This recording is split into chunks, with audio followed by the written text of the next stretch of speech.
Sa kaugnay na balita, kinakasana ng Senado ang isasagawang impeachment trial kay Vice President Sara Duterte. Pero muling nilinaw ni Senate President Chis Escudero na hindi mangyayari ang paglilitis sa pangalawang Pangulo habang nakarises ang Kongreso.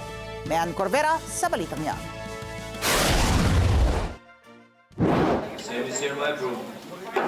Kinumpirma ni Senate President Francis Escudero na naghahanda na ang Senado para sa pagdaraos ng impeachment trial laban kay Vice President Sara Duterte.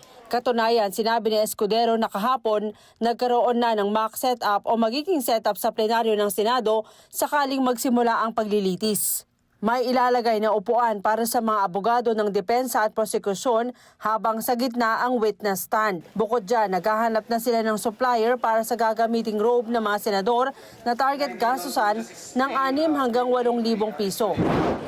Ininspeksyon kung kinain na ba ng anay yung mga dating ginamit na lamesa at witness stand, nilocate, nilagay sa kanya-kanya mga lugar at nang makita kung ano pa yung mga kailangan gawin at paghandaan. Dahil gaya ng sinabi ko, dahil naisampa na ang impeachment, may katiyakan na magkakaroon ng impeachment trial at kailangan itong paghandaan ng Senado. Hindi namin inaaksa yung aming panahon bagaman recess sa paghahanda kaugnay nito. Pero paglilinaw ni Escudero, hindi sila magsasagawa ng paglilitis at walang mangyayaring impeachment trial habang nakareses ang Kongreso. Yan ay kahit may mga nakapending na petisyon at apela sa Senado at Korte Suprema para aksyonan na ang Articles of Impeachment. Labag-anya sa batas kung magko-convene ang Senado bilang impeachment court habang nakabreak ang 19th Congress.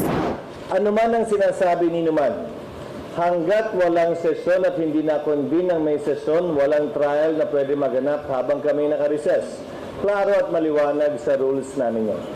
Ipapaubayin naman anya ng Senado sa Solicitor General ang pagsagot sa utos ng Supreme Court na magkomento sila sa loob ng 10 araw sa petisyon na aksyonan ang impeachment case laban sa Vice Presidente. Wala. Wala. Nirefer namin ang bagay na yan sa Solicitor General's Office.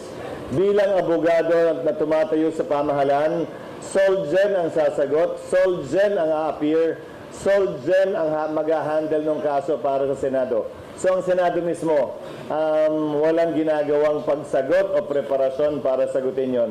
Solgen ang tatayong abogado ng Senado. Sa tanong kung pwede bang utusan ng Supreme Court ang Senado na magdaos ng impeachment trial kahit nakareses, sabi ni Escudero, hihintayin nila anuman ang magiging pasya ng Korte Suprema. Pero pagbobotohan ito ng mga miyembro ng Senado kung tatalima o hindi. The Senate will perform its duty and function under the Constitution unless there is a TRO, a temporary restraining order or a preliminary injunction issued by the Supreme Court. Absent that, we will continue with our duty regardless of the pendency of any case thus filed as of now or that may be filed in the future. Mayan Corvera para sa Mata ng Agila, matatag, matapang, matapat. Maraming salamat sa inyo pong pagsubaybay sa Mata ng Agila Primetime. Para malaman ang matatag, matapang at matapat na mga balita, i-follow lamang at mag-subscribe sa AtNet25 TV.